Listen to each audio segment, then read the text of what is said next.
দিতে হবে সেটা প্রশ্ন। প্রশ্নটা হচ্ছে আমরা যে অর্জন করতে চাইছি সেই অর্জনটাকে আমরা এর চাইতে বেশি করতে পারছি।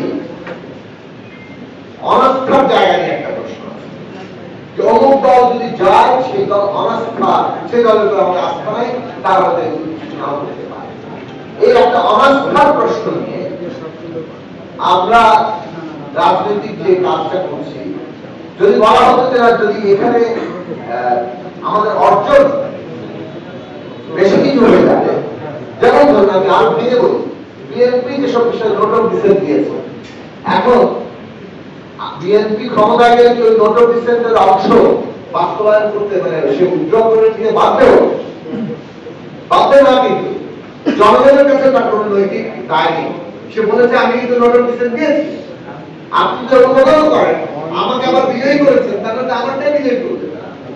মানে ব্যাপারটা কি দাঁড়ায়, ধরা যাক নোট অফ ডিসেন্ট ছাড়া এটা যদি জনগণ অনুমোদন করে ফেলে, কিন্তু বিএনপি সাথে একমত না হয়, তাহলে বিএনপি আবার যদি নির্বাচনে জয়লাভ করে, যুক্তির খাতিরে বলছি, তাহলে তো তাদের যেহেতু তারা নোট অফ ডিসেন্টের সাথেই আছে, সুতরাং তারা তো তাদের ম্যান্ডেট নিয়ে নোট অফ ডিসেন্ট সহই এটা বাস্তবায়ন করবে।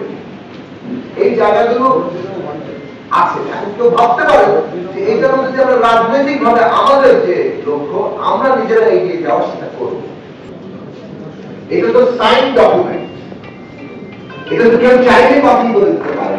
হ্যাঁ, ঐক্যমত্য কমিশন কেন সেটা বাদ দিয়ে প্রস্তাব করেছে সেটা এখানে তারা নিশ্চয়ই দেবেন। এটা কি তাদের নিজেদের প্রস্তাব? সরকারের কাছে তারা প্রস্তাব করছে যে কোনো নোটিফিকেশন থাকার প্রয়োজন নাই। ঐক্যমত্য কমিশন আদরটা করতে পারেন কিনা সেটা একটা গুরুতর প্রশ্ন। কারণ ঐক্যমত্য কমিশন নিজস্ব মতামত দেওয়ার জন্য এইখানে যদি তারা এইভাবে সিদ্ধান্তমূলক জায়গায় যান, তাহলে আসলে রাজনৈতিক দলগুলোর সাথে আলোচনাটা কার্যকারিতা থাকে না। এখন আমরা কি এই যে নোট অফ ডিসেন্ট আমাদের দলের পক্ষ থেকে প্রায় নোট অফ ডিসেন্ট নাই বললেই চলে, আমরা কিন্তু কিন্তু আমরা জানি অনেকগুলো দল নোট অফ ডিসেন্ট দিয়েছে এবং এর মধ্যে বিএনপি মতো দেশের অন্যতম প্রধান বড় রাজনৈতিক দল, তাদেরই নোট অফ ডিসেন্ট বেশি। এখন আমরা নোট অফ ডিসেন্ট চাইনি বলে, দেরি বলে, আমরা এগুলো সম্পূর্ণ তাদের সাথে একমত বলে আমরা অন্য কারো অধিকার কেড়ে নিতে পারি? গণতন্ত্রের মধ্যে এটা চলে না। একটা কোন রাজনৈতিক দল নির্ধারণ ভাবে সমস্ত রাষ্ট্র শক্তির উপরে রাজনীতির উপরে কর্তৃত্ব কায়েম করে, রাষ্ট্রশক্তি এবং রাজনীতির উপরে একটা নির্ধারণ দল কর্তৃত্ব কায়েম না করলে আপনি এককভাবে সিদ্ধান্ত গ্রহণ করতে পারেন না। সেই আলোচনার দায়িত্ব ছাত্রদের হাতে ছিল, রাজনৈতিক দলগুলো সিদ্ধান্ত নিয়ে ছাত্রদের হাতে,